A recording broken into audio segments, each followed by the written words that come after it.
South India shopping mall the wedding మంత్ర సరికొత్త wedding collection south India shopping mall. అక్కడ మీకు బాగా మర్చిపోయిన కేసు ఉందండి? మధ్యపాడులో ఎక్సలెంట్ కేసు ఒకటి ఉందండి. రాచవారిపాలెం అని అక్కడ ఒక దగ్గర ఒక మహిళ రోడ్డు పక్కన చనిపోయింది. కొంత పెనుగులాడినట్టు అనిపించింది. అప్పుడు కొంచెం ఈ హైవే ప్రాస్టిట్యూషన్స్ అవి ఉండి కొంత ఏదైనా ప్రాస్టిట్యూట్ ఏదైనా హత్యకు గురైందా అనేది డౌట్ వచ్చింది. స్పాట్కు వెళ్ళటం కూడా జరిగింది. స్పాట్లో ఆ యాంగిల్లో మేము విచారించి ఒక 2 days రోడ్ సైడ్ ఒక మహిళ కొంచెం స్ట్రాంగులేషన్ అయింది. ఎవరైనా ఈ దారిని అంటే అప్పుడు హైవేలో ఏమైనా బ్రోతలింగ్ లేకపోతే లారీ డ్రైవర్స్ ఫ్లో ఉంటుంది అక్కడ, అట్లా ఎవరన్నా ఒక జరిగి ఉంటుందనే ఆ కోణంలో చాలామందిని అప్పుడు విచారించినప్పుడు ట్రెడిషనల్గా విచారించేది అందరినీ పిలిచి ఐడెంటిఫై చేస్తే అది కాలేదు. తర్వాత ఆ మహిళ పక్క మండలానికి సంబంధించిన ఒక పెద్దింటి మహిళని ఐడెంటిఫై చేసిన తర్వాత ఆ కేసు ఇన్వెస్టిగేషన్లో సో ఆమెతో ఎవరికైతే అంత ముందు పరిచయం ఉందో ఆ వ్యక్తికి కొంత ఈ మ్యారేజ్ అయిన తర్వాత కూడా కొంత అతనితోటే బట్టలు కుట్టిమని అని అతను టైలరు. సో ఆ రిలేషన్ అట్లాగే ఉండింది. వాడేదో ఒక ఇల్లు కట్టుకుంటా ఈమెని బంగారం అడగడం జరిగింది. బంగారం అడిగితే వాడు బంగారం నేను ఇవ్వలేను, నా భర్తకి నేను ఆన్సర్ చెప్పుకోవాలి కదా.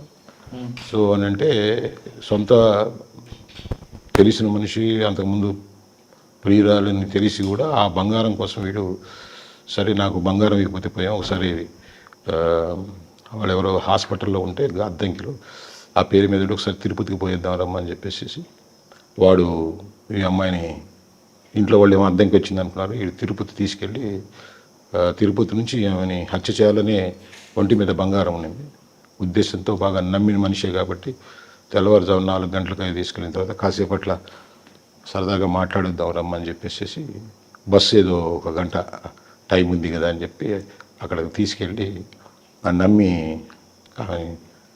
తొడ మీద పడుకోబెట్టి బెల్ట్ తీసుకొని మెడకేసేసి ఇలాగే ఆ బంగారం అంతా పోల్చుకొని పోయాడు.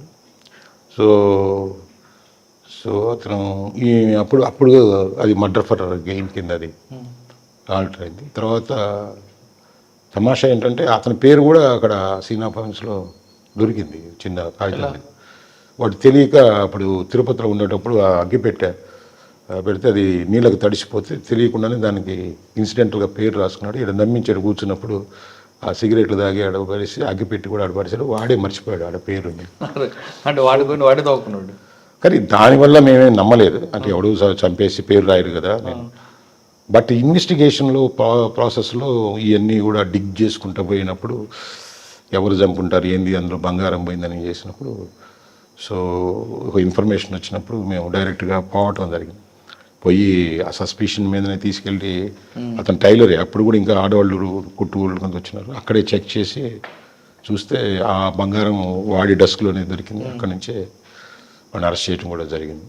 ఆ కేసు ఇన్వెస్టిగేషన్ అంటే డీటెయిల్స్ లోపలికి పోయి చెప్పలేను కానీ సో ఆ కేసులో ఇంకా చాలా చాలా ఇంట్రెస్టింగ్ ఈ ట్రెడిషనల్ టైప్ ఆఫ్ ఇన్వెస్టిగేషను తర్వాత ఇంట్రాగేషను దాంట్లో చాలా లోతులు ఉన్నాయి. అన్ని టైం సరిపోదు. బట్ అది ఎక్కువ తృప్తినిచ్చింది ఆ కేసు డిటెక్ట్ చేయటం అనేది.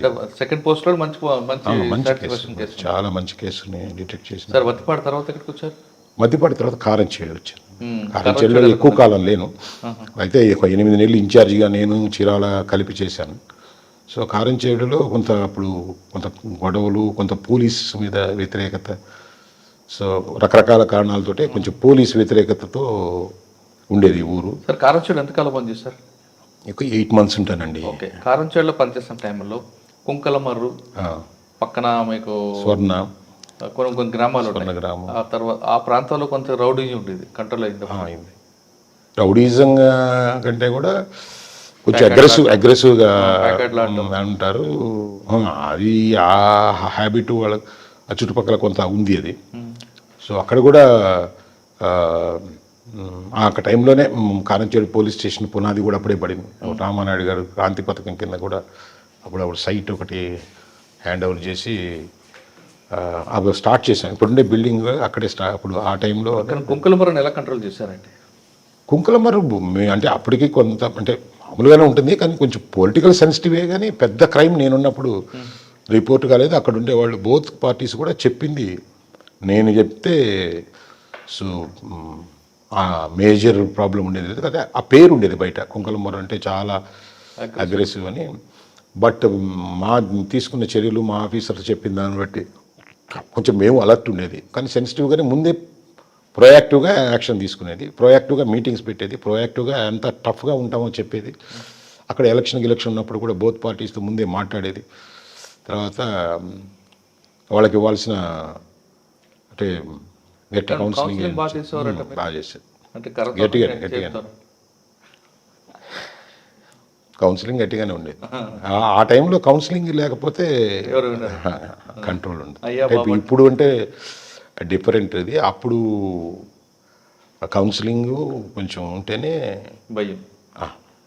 అది లేదంటే పోలీస్ ఆఫీసర్ దాదాపు ఫెయిల్ అయ్యేది. దానికి ఒక విలువ ఉండేది, ఒక రెస్పెక్ట్ ఉండేది. మనిషిని తీసుకొచ్చి కౌన్సిలింగ్ చేస్తారంటే ఆ అవమానానికి వాళ్ళు ఆగేది. లేకపోతే